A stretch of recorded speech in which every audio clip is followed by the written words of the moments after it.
Welcome back. As we enter budget season in Wisconsin, the legislature must decide whether to put taxpayer dollars behind critical staff shortages. We've covered on this show the crisis of prosecutors. Now we also turn to an ongoing problem in our prisons. Department of Corrections Secretary Kevin Carr joins me now to discuss how the agency continues to address what are pretty severe staffing rates. Where is the situation right now? Well, right now, our staffing vacancy issue is the #1 priority for our administration. The governor and I have a great deal of concern about the level of vacancies in all of our prisons. When I started in this administration in 2019, the vacancy rate in our Division of Adult Institutions was around 17%, which indicates that the Department of Corrections has historically had a lot of difficulty with vacancy rates. But this week, our vacancy rate is about 32%, which is almost double from what it was when we started in 2019. In 2017, the starting wage for a correctional officer was around $16.42. Today, in a maximum security facility, a new employee can start at close to $32 an hour. Even at that high rate of pay, in a maximum security facility, I still have some vacancy rates at Waupun, Columbia Correctional, Green Bay that are between 40 and 50% vacant. Almost half the number of people that should normally be hired to come to work, those positions are vacant. Which, when you think about it, the impacts have to be insane. When you have some prisons where half the staff, those positions are empty right now, what does that mean for the existing staff? What does that mean for overtime, for stress? I mean, the impacts are far-reaching.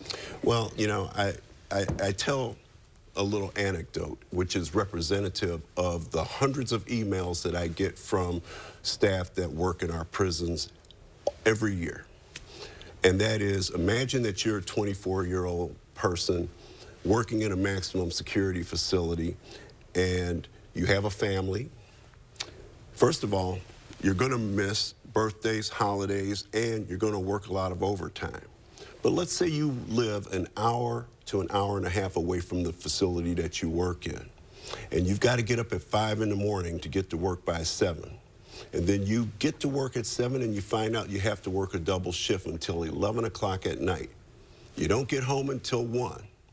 And then you got to get up at 5 in the morning and do that again. And you do it 3 or 4 times a week. That's the kind of stress that's imposed on our workers because we have no other choice because of the level of vacancies that we have. We have a lot of difficulty competing with the private sector.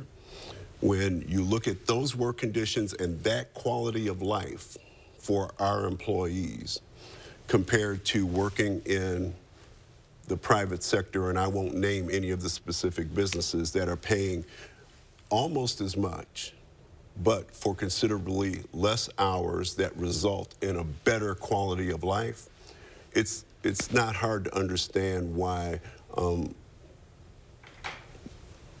the target audience that we're looking for employees would make the decision to go to the private sector. We just can't compete, and we have to, and we're doing everything that we can as an agency. We're doing social media, we're doing job fairs, we're doing TV, radio, billboards. We've hired a marketing company to help us find more employees. But still, with all of those efforts, I don't believe that we're paying enough to be competitive with the private sector in order to attract the number of employees that will materially reduce the vacancy rate. Even though we're paying $32 an hour in some locations, our vacancy rate has remained fairly steady around 32% for the last year or so. When you have staff that are burned out, that are working more hours than any human should be working to maintain a personal life, when you have staff who are tired, when you have too few people, Are the number of complaints rising from inmates? Are the number of impacts in terms of, I mean, that has to impact inmates as well, I would imagine. It absolutely does. When I talk about quality of life for our employees, it also impacts the quality of life for the persons that we care for, because safety is our #1 priority. And if it means that in order to run a safe facility for both the staff and the persons in our care, that the persons in our care have to spend more time locked up in their cells, then that's a tough decision to make, but it's something that we have to do in order to maintain safety. But there's a bigger public safety implication at the end of the line here. And that is, if we don't have enough staff to provide the persons in our care with the treatment, training, education, recreation, and all the other things that help them leave custody in better shape than what they were in when we received them, those folks are not going to be able to return to their communities, and they have a less chance of staying crime-free and returning back to prison. Right now, it's costing taxpayers between $44,000 and $55,000 a year to house someone in one of our facilities. That's a lot of money. And if we could invest more on staffing on the front end, it may end up costing us less for seeing people coming back to prison. Do you have any indications from Republican leaders in the legislature that they are going to address this in any way in the budget? What are you asking for? What are the signs of hope here? Well, there are some signs of hope, and I would certainly have to point first at the governor's proposed budget for the Department of Corrections. There's a lot of good things in there, but as it relates specifically to staffing, the governor is proposing a new base starting wage of around $33 an hour, with the opportunity for add-ons and other things that would boost the pay up close to around $40 an hour or so for people that are working in our toughest institutions.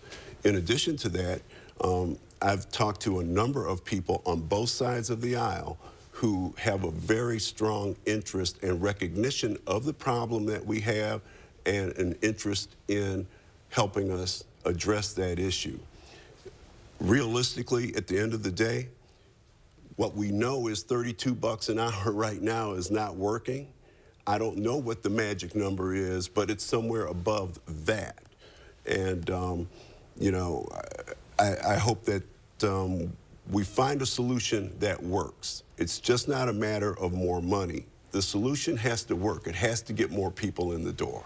You said both sides of the aisle. Are you talking all the way up to, say, Speaker Robin Voss, Senate Leader Devin LeMahieu? Well, I haven't had any direct conversations with Speaker Voss. I have had a conversation with Senator